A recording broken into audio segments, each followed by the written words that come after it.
Donald Trump's attempt to cover up his Jeffrey Epstein scandal has backfired like never before, creating civil wars within his White House, within his MAGA movement, and leading Republican members of Congress to turn on him. Because after he made them more unpopular than ever with the vote on the big ugly agenda that he put forth, they are now facing the consequences of helping Donald Trump cover up his Epstein scandal, which is why a top Republican just dropped the biggest bombshell on Trump yet with a move he is making regarding testimony from Ghislaine Maxwell. We are going to get into it all and how it is making Trump panic. But before we do, if I could quickly ask you to leave a like on this video, and if you haven't already and you enjoy our channel, to hit that subscribe button because it goes a long way in supporting our work. Now, before we can get into this shocking bombshell, I want to hear a bit from Tim Miller, who broke down the reason this is a different story than we've ever seen before with MAGA.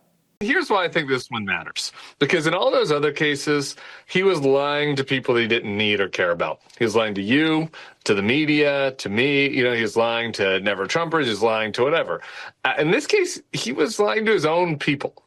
And his own voters right now have over that whole long period, dating back to all the way back to those birther interviews, they've been promised a lot. And they've been promised that there are a lot of bad people out there in the world, in the deep state, and they're pedophile rings, and they're stealing elections, and they're starting a pandemic.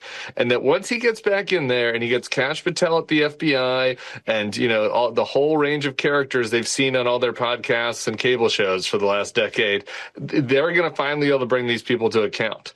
And so 6 months in, for them to say, oopsie, no, actually, that wasn't true. There really weren't any bad people. There really weren't any pedophiles, involved at the elite levels of the country. It's not unreasonable for his own voters to be mad, to feel betrayed about that. And so I know that might feel kind of silly to people who haven't engaged in this that closely, or, it might be easy to say, well, there have been so many times before that he's misled. Well, sure, but in this case, there's at least a cadre of people out there that truly thought that finally the powerful were going to be held to account.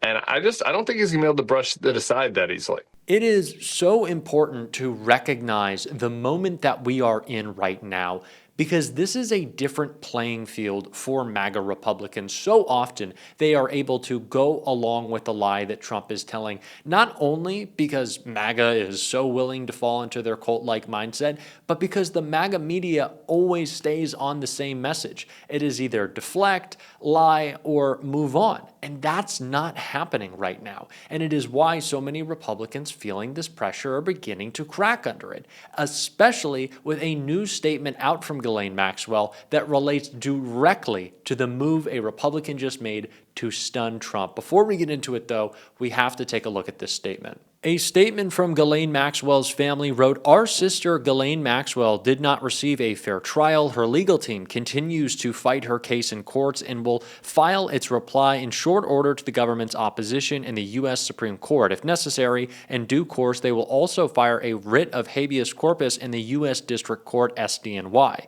This allows her to challenge her imprisonment on the basis of new evidence such as government misconduct that would have likely changed the trial's outcome. Following the government's response, David Oscar Marcus, counsel of record for our sister in her petition to the United States Supreme Court, has made this comment. I'd be surprised if President Trump knew his lawyers were asking the Supreme Court to let the government break a deal. He's the ultimate deal maker, and I'm sure he'd agree that when the United States gives its word, it should keep it. With all the talk about who's being prosecuted and who isn't, it's especially unfair that Ghislaine Maxwell remains in prison based on a promise the U.S. government made and broke. These are sentiments with which we profoundly concur." So in this statement, we see the admission that there was a deal of sorts made, and more importantly, that there was a mishandling of evidence around Jeffrey Epstein. Now, that could certainly be related to what Donald Trump did with those documents in 2019, 2020, at the beginning of his presidency now, but it raises real questions that can only be answered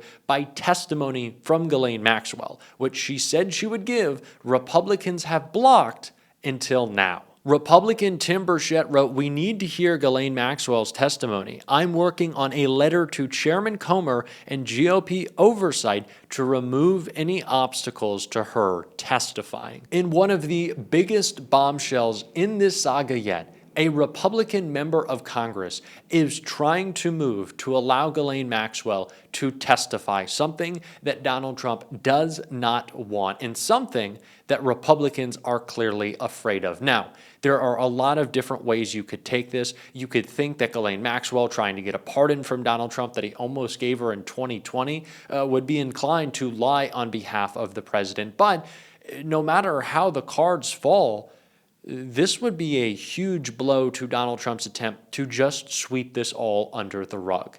And I discussed all of that and more in an interview I hope you stick around with. Jamie Raskin right here. Let's take a look. Congressman, I am so glad that you were able to join me today on all days when there is so much breaking news and your Republican colleagues seem to want to talk about anything but it. In the Judiciary Committee today, you made the case for why Americans, which is by a huge margin, want these files released, want this information public. One of your Republican colleagues said to you, "Well, I just wholeheartedly disagree," and then didn't follow up with a reason why. Do you think your Republican colleagues are just trying to serve Donald Trump and their suppression of these Epstein files? Or do you think some of them might be implicated in this cover-up? Is there something deeper happening within the Republican caucus, or is this just covering for Trump? It's a painfully embarrassing moment for my Republican colleagues because they've been saying for months, if not years now, that all of the Epstein files need to be released and that they should end the cover up and that there will be a huge power elite conspiracy around this child sex abuse ring, which convicted sex offender Jeffrey Epstein created. Okay, then suddenly Donald Trump performs a 180-degree U-turn on it and says nothing to see here, and we're going to sweep everything under the rug, and we're not going to release anything. And that's a very awkward situation for them.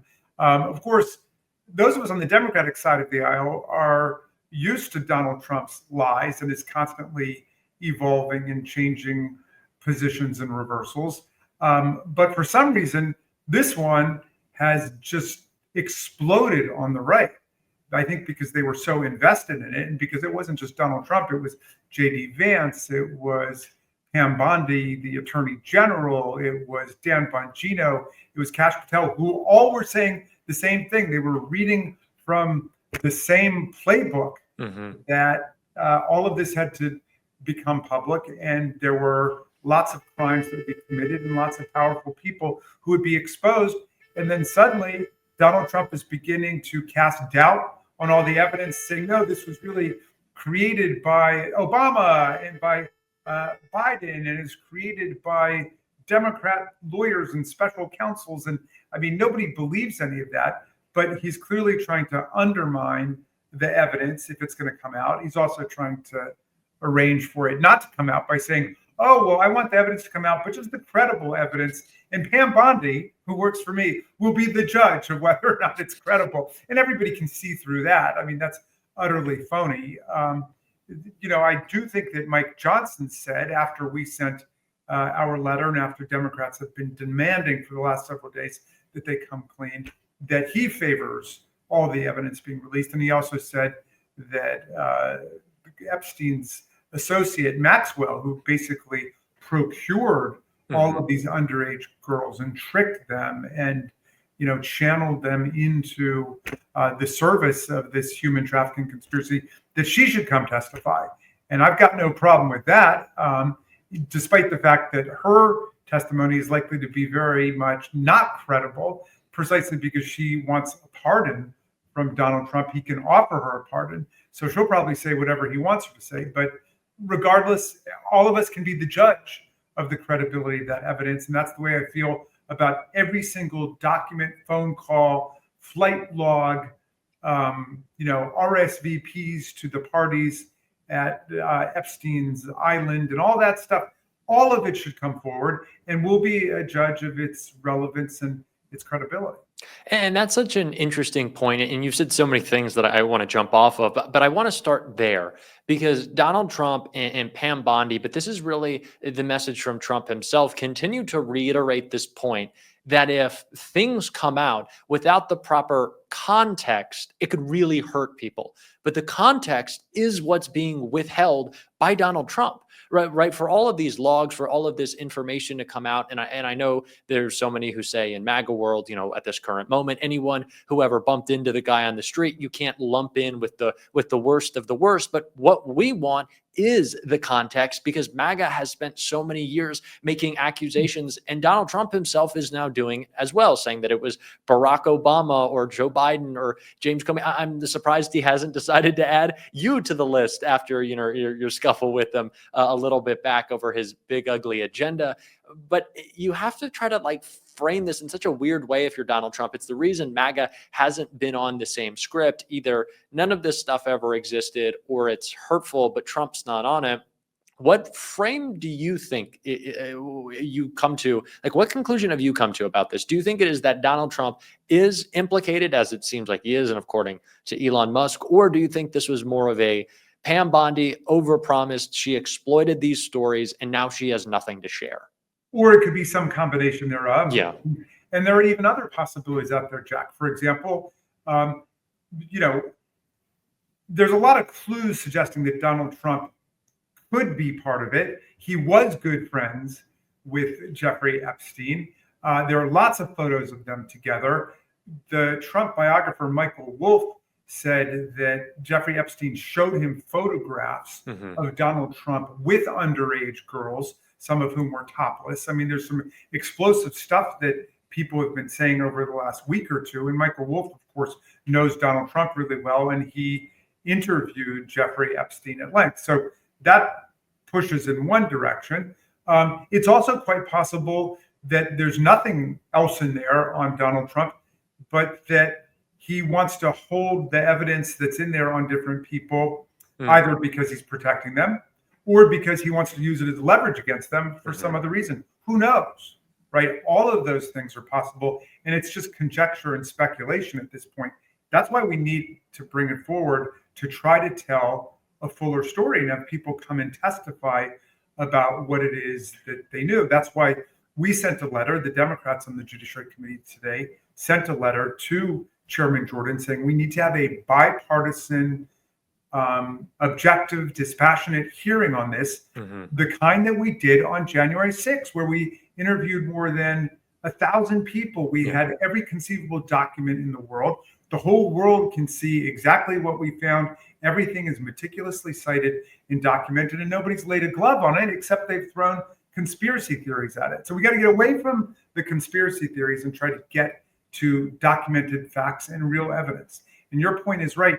We're not going to know what the real evidence is, and we're not going to be able to tell what's true and what's not true from everything that's been said until the evidence comes before us.